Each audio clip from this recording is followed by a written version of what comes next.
আজি মই বনাবৰ বাবে লৈছোঁ এয়া জলকীয়া আচাৰ। জলকীয়াখিনি মই ভালদৰে ধুই এটা ৰ'দত এয়া এনেদৰে শুকুৱাই ল'লোঁ এইখিনি। এতিয়া মই জলকীয়াখিনি সৰু সৰু চাইজত কাটি ল'ম, নহ'লে গোটাকৈ ৰাখিলে মানে মছলাখিনি নোসোমাই, সেইবাবে সৰু সৰু চাইজত কাটি ল'ম। মই গোটেইখিনি জলকীয়া এনেকৈ কাটি ল'লোঁ এইখিনি। আনফালে মই এয়া ডাঙৰ চামুচেৰে 5 চামুচ এয়া সৰিয়হ লৈ লৈছোঁ। সৰিয়হখিনি মই ভালদৰে ধুই পেলাই ৰ'দত শুকুৱাই এতিয়া মই মিক্সাৰ বাটিত মানে পিচি পেলাই ইয়াত জলকীয়াত দিবৰ বাবে লৈছোঁ। এইখিনি সৰিয়হখিনি গুড়া হৈ গ'ল এইখিনি। ইয়াৰ আগত মই আমৰ আচাৰৰ ৰেচিপি বনাইছিলোঁ, তাত দিবৰ বাবে মই লৈ লৈছিলোঁ এইখিনি গোটা জিৰা, ধনিয়া আৰু লগতে সৰিয়হও দিয়া আছিলে, চফগুটি দিয়া আছিলে, শুকান জলকীয়া। তাৰে অলপ মছলা ৰৈ গৈছিল, সেইখিনি মছলাকে মই ইয়াত এতিয়া জলকীয়া আচাৰতো সেয়াকে দি দিম, এইখিনি থাকি যোৱাখিনি। এয়া গেছত মই এখন কেৰাহী উঠাই দিছোঁ। এতিয়া মই ইয়াত কেৰাহীখন গৰম হৈ গ'ল যিহেতু, এতিয়া মই তেল অলপ দি দিম ইয়াত।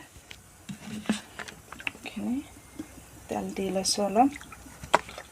এতিয়া মই জলকীয়া আচাৰত দিবৰ বাবে যি যি মছলা লৈছিলোঁ সেই মছলাখিনি ইয়াৰ সৈতে মিহলি কৰি দিম। এয়া প্ৰথমে মই দি দিছোঁ সৰিয়হখিনি, আৰু তাৰপিছত মই ইয়াতে দি দিম যিখিনি মানে পিচি লোৱা আছিলে, গোটা জিৰা, ধনিয়া, সেইখিনি এয়া দি দিছোঁ। এখন ডাঙৰ চামুচেৰে প্ৰথমে 2 চামুচ দিছোঁ, পিছত যদি লাগে দি দিম আকৌ।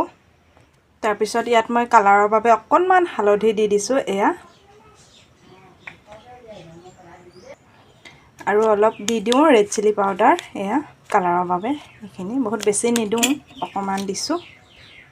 আৰু ইয়াতে মই দি দিম আধা চামুচ এয়া নিমখ দি দিছোঁ। এতিয়া জলকীয়াখিনিৰ সৈতে মিলিবৰ বাবে মই এয়া গোটেইখিনি মছলা মিহলাই দিছোঁ। এইখিনি ইয়াত মই এয়া মিহলাই দিছোঁ।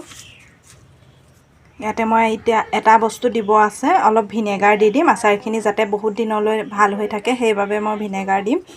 আপোনালোকে হয়তো নিদিবও পাৰে, এইটো অপশ্যনেল।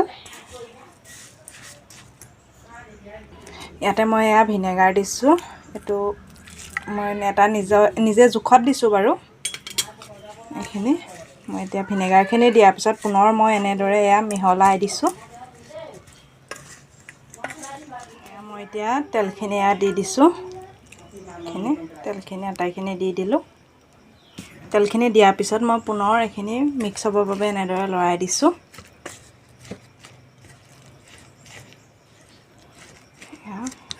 এয়া আজি মোৰ এয়া জলকীয়া আচাৰ ৰেচিপিটো ৰেডি হৈ গ'ল। এতিয়া মই এনেদৰে অলপ ৰ'দত দি দিম, বটলত পিছত ভৰাম। এদিন দুদিনৰ বাবে মানে এনেকৈ ৰাখি দিম মানে ৰ'দত। এয়া মই 2 দিনৰ বাবে জলকীয়াখিনি ৰ'দত এনেদৰে শুকুৱালোঁ। এতিয়া মই বটলটোত আচাৰখিনি ভৰাই দিম, মানে জলকীয়াখিনি।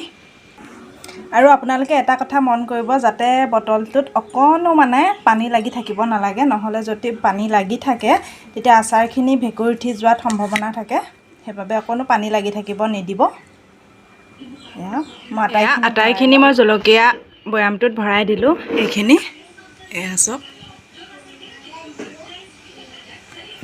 আজি মোৰ জলকীয়াৰ এই ৰেচিপিটো কেনেকুৱা পালে আপোনালোকে চাই জনাব কমেণ্ট বক্সত। আৰু যদি চাই ভাল পালে তেন্তে আপোনালোকেও এনেদৰে ট্ৰাই কৰি চাব পাৰে। আৰু যদি মোৰ চেনেললৈ কোনোবা প্ৰথম আহিছে তেন্তে মোৰ চেনেলটো ছাবস্ক্ৰাইব কৰি থৈ যাব।